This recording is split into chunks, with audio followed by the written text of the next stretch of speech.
Dieu a donné aux hommes et aux femmes de choisir soit alors du monde, quoi qu'il soit la gloire de Dieu.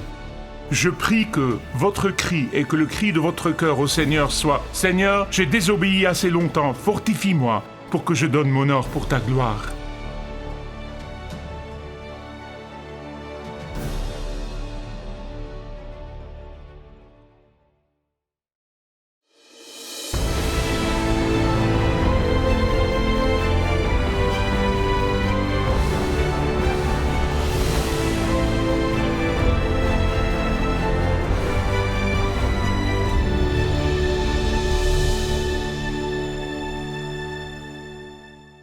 Ce n'est pas un secret que je suis profondément préoccupé pour la génération suivante. Vous ne pouvez pas me fréquenter pendant un certain temps sans savoir cela et ressentir cela. Je permets occasionnellement à la chair d'opérer en moi, dans mon cœur. Mais Dieu merci, ça ne dure pas très longtemps. Parce que très rapidement, le Saint-Esprit m'aide à penser à ma propre vie quand j'aurais dû être avorté. Mais Dieu a eu le dernier mot. Quand j'ai grandi les premières 18 années de ma vie, dans une culture et une société qui sont totalement hostiles à la foi chrétienne et aux chrétiens, quand la main de Dieu a surnaturellement intervenu encore et encore pour me sauver, alors cela m'encourage et m'élève promptement. Je commence à glorifier Dieu pour le fait qu'il n'est pas menacé par l'hostilité envers nos enfants et l'hostilité envers ses enfants. Comme je continue à lire l'Écriture, je suis encouragé, je me relève, parce que je vois qu'il y a une chose en commun entre tous ceux qui, hommes et femmes, tous ceux qui ont servi Dieu, qui se sont tenus fermes face à toute situation dans leur vie. Il y a un thème commun, il y a une chose commune, et c'est que quelqu'un a exercé la foi pour eux. Quelqu'un a prié pour eux. Quelqu'un a intercédé pour eux. Quelqu'un les a formés. Timothée avait sa mère et sa grand-mère qui non seulement priaient pour lui, mais elles le formaient. Et David avait les prières et l'intercession du prophète Samuel. Et je pourrais continuer encore et encore. Maintenant, pour ceux d'entre vous qui nous visitent, nous venons de commencer une série de messages. Nous l'appelons « Abandonner l'or du monde pour la gloire de Dieu ». L'or pour la gloire. En bref, nous nous concentrons spécifiquement sur la vie de Moïse, un homme qui a tourné le dos à toute la richesse et la puissance du monde en ce temps pour glorifier Dieu. Et Dieu l'a honoré. Il est mentionné dans la Bible 700 fois. Mais vous devez comprendre que Moïse n'est pas venu de rien. Il n'est pas juste apparu de nulle part. Il y a beaucoup d'éléments qui ont joué un rôle pour amener cet homme au point où il pouvait vraiment abandonner l'or du monde pour la gloire de Dieu. Je parle de bébés. Probablement, il n'y a aucun bébé plus célèbre qui, aussitôt qu'il est né, qu'il est venu au monde, il était en danger. Aucun bébé plus célèbre n'est né avec cette condamnation à mort autour de son cou de petit bébé comme Moïse. Pourtant, la foi et l'engagement de ses parents dans le plan souverain de Dieu nous a donné ce grand champion pour Dieu. Écoutez, je ne suis pas incrédule. Il n'y a aucun doute que la génération d'aujourd'hui a des tentations plus grandes et plus nombreuses et plus de défis que même la génération de leurs parents ou ma génération. Il ne peut y avoir aucun doute que les parents de Moïse ont montré non seulement le courage au milieu d'un environnement hostile, mais ils ont utilisé toute opportunité dans ces premiers jours de la vie de Moïse et son enfance pour lui enseigner à propos de Dieu et le plan de Dieu pour sa vie. Vous dites, Michael, comment sais-tu cela? Eh bien, je suis heureux que vous l'ayez demandé parce qu'ici, dans l'Écriture Hébreux 11, 23, dans le dernier message, nous avons vu Hébreux 11, 26. Par la foi, Moïse a abandonné l'or pour la gloire de Dieu. Ici, dans le verset 23, par la foi, Moïse, après sa naissance, a été tenu caché pendant 3 mois par ses parents car ils ne se sont pas laissés intimider par le décret du roi. Ouvrez avec moi à l'Exode chapitre 1. Comme vous tournez à l'Exode chapitre 1, laissez-moi vous rappeler ce que j'ai dit dans le dernier message, notamment que Dieu a dit à son ami Abraham, il a dit, Abraham, tes descendants iront dans l'esclavage en Égypte pendant 400 ans et ensuite, après 400 ans, je les délivrerai de cet esclavage, je les rachèterai de l'Égypte et je les amènerai à la terre promise. C'était la promesse de Dieu à Abraham. Pendant ces 400 ans, ils ont atteint un nombre de 2 millions de personnes. Pensez à cela.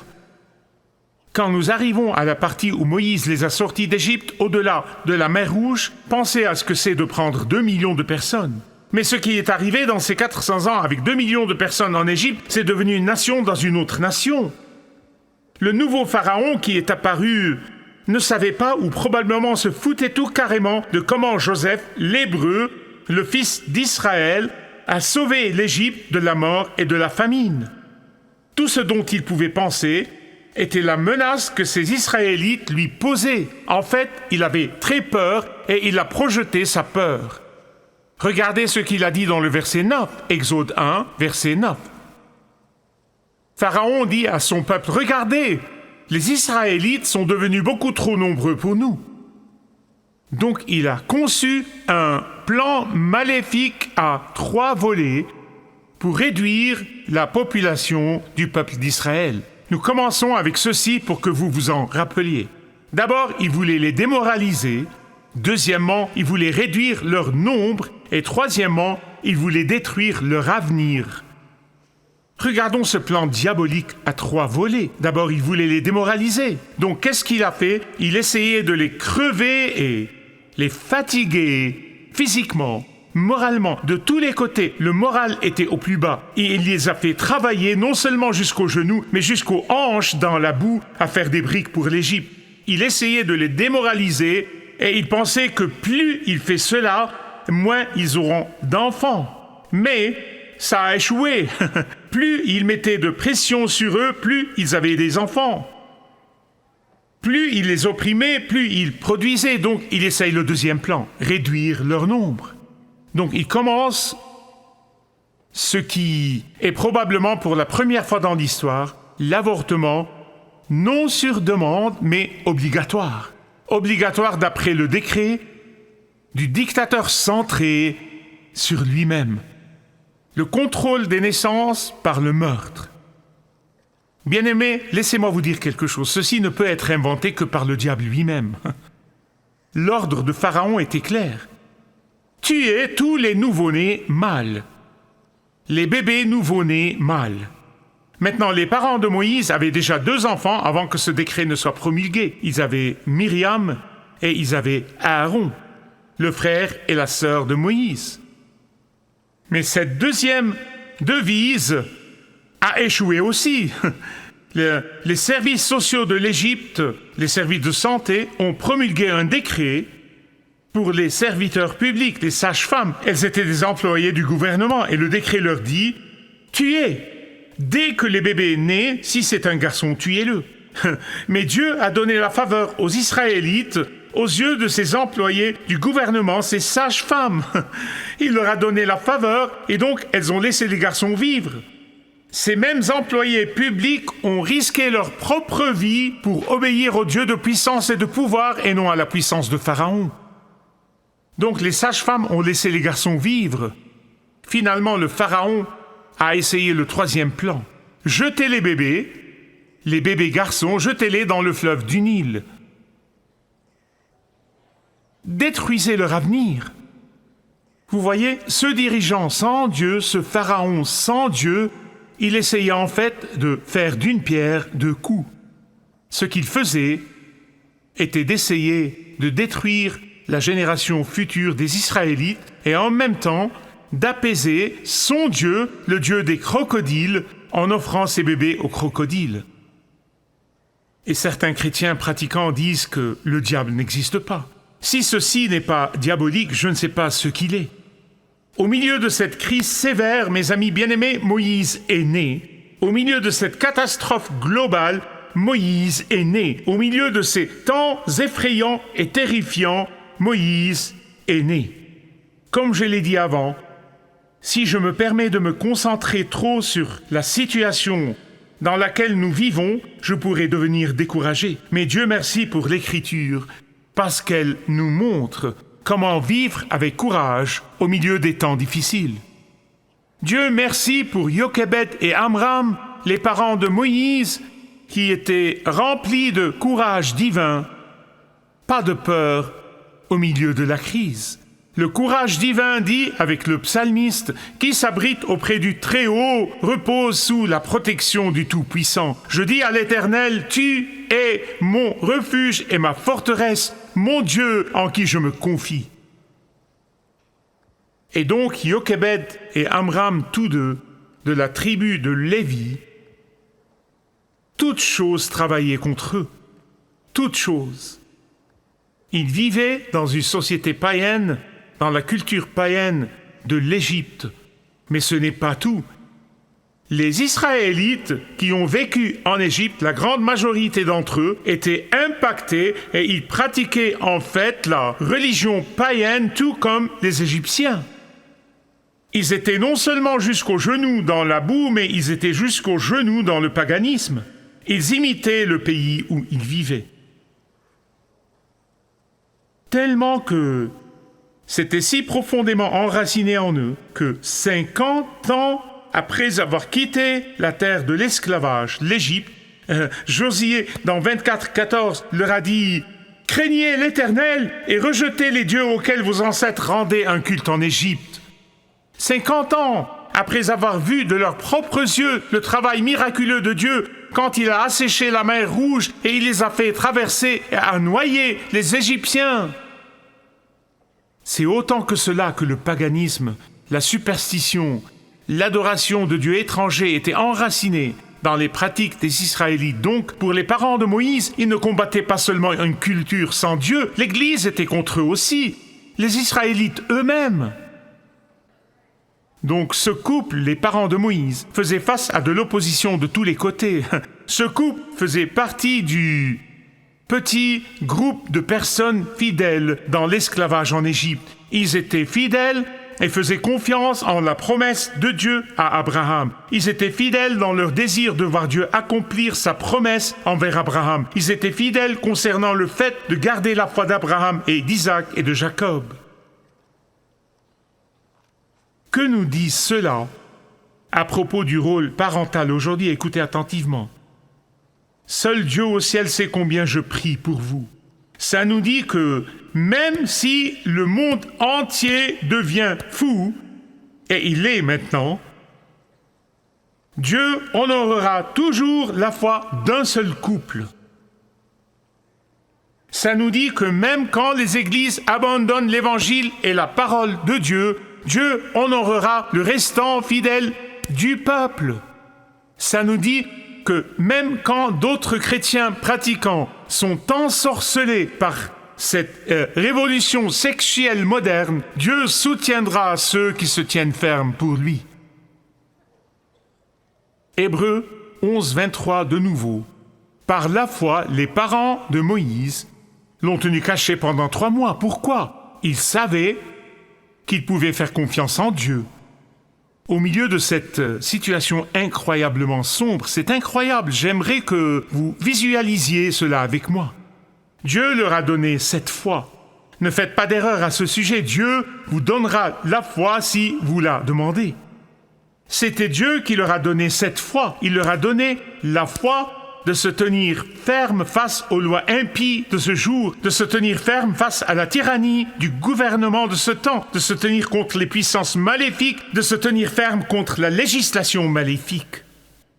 Mes amis bien-aimés, Nos enfants doivent voir en nous la fidélité. Parce que je ne peux pas m'imaginer ces 3 mois. Ils semblaient être aussi longs que 3 ans. Pouvez-vous imaginer? Je sais que ce n'était que 3 mois. Mais pensez à ceci. Comment allez-vous garder un bébé secret? Pensez juste à cela pendant 3 mois. À chaque moment de ces 3 mois, ils alternaient probablement entre la foi et la peur. Mais Dieu merci, la foi immobilise la peur à chaque fois. Je veux répéter cela. La foi immobilise la peur à chaque fois. Non seulement cela, mais la foi leur a donné le courage de suivre le plan de Dieu. Jochebed a fait un panier imperméable, a recouvert le bas de goudron pour qu'il puisse flotter sur le Nil, et ils ont placé le bébé Moïse dans ce panier. Et ils l'ont placé où? Où? Sur le Nil.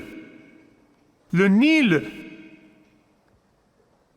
pour les Juifs qui vivaient en Égypte, le Nil était synonyme de mort.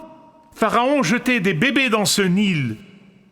Mais par la foi, ils ont placé leur bébé à l'endroit même qui avait été une source de mort. Vous voyez, comme les bébés garçons étaient jetés dans ce Nil, normalement, en fait, à travers l'histoire de l'Égypte, le Nil était une source de vie pour les Égyptiens, mais pour les Israélites, il est devenu un instrument de mort, de pleurs et de deuil. Quand vous êtes dans le plan de protection de Dieu, même l'instrument de la mort devient une source de vie. Le fleuve du Nil était la tombe de tellement de bébés, et pourtant il est devenu la source de la vie pour le bébé Moïse. Je dis souvent aux gens, et certains d'entre vous m'ont entendu le dire, je suis invincible jusqu'à ce que Dieu décide. Quand Dieu dit que mon temps est terminé, mon temps est terminé. Jésus a dit, qui de vous, par ses inquiétudes, peut ajouter une coudée à la durée de sa vie? Et la réponse est personne. Jusqu'à ce que Dieu décide que c'est le moment pour moi de monter dans la gloire, aucun homme, aucun malaise, aucune maladie ne décidera. Dieu décidera. Il nous rappellera au ciel quand il est prêt pour nous. Ils ont travaillé diligemment et ont planifié attentivement, ils ont prié ardemment. Et donc, ils ont placé le panier au bon endroit, au bon moment. Pendant ce temps, sa sœur Myriam se cachait dans les buissons, regardait la fille de Pharaon et sa servante aller dans l'eau. Et aussitôt qu'elle les a vus ouvrir le panier et sortir ce beau bébé, et elle faisait gou et gaga avec le bébé, elle est sortie d'entre les buissons et elle a dit « Est-ce que vous aurez besoin d'une nourrice ?» La fille du Pharaon a probablement pensé « Quelle bonne chance que cette fille soit là pour trouver une nourrice proche de là. » Elle a probablement pensé « Quelle coïncidence que Myriam connaisse quelqu'un qui est proche de là et qui pourrait s'occuper du bébé. » Il y a tellement d'ironie délicieuse quand vous marchez dans la foi. Vous ne pouvez l'expliquer d'aucune autre façon. D'abord, Jochebed a pu nourrir et éduquer son propre bébé et a été payé pour le faire. Qu'en dirait-on au Moyen-Orient? Je veux dire ceci, mince, c'est une bonne affaire. Nous aimons cela. Non seulement cela, Jochebed a pu nourrir et éduquer son bébé sous la protection des soldats de Pharaon qui étaient supposés le tuer. Nous manquons toutes ces ironies incroyables quand nous cessons de vivre dans la foi et de faire confiance en le Seigneur et de prendre des risques pour Dieu et de sortir de notre zone de confort et de lui faire confiance. Je veux parler aux parents et aux grands-parents, comme je conclus ici aujourd'hui. Amis bien-aimés, en tant que père et grand-père qui a fait beaucoup de fautes, je vous supplie d'implémenter le plan de Dieu pour vos enfants. C'est la première chose, implémenter le plan de Dieu pour vos enfants, quoi qu'il arrive.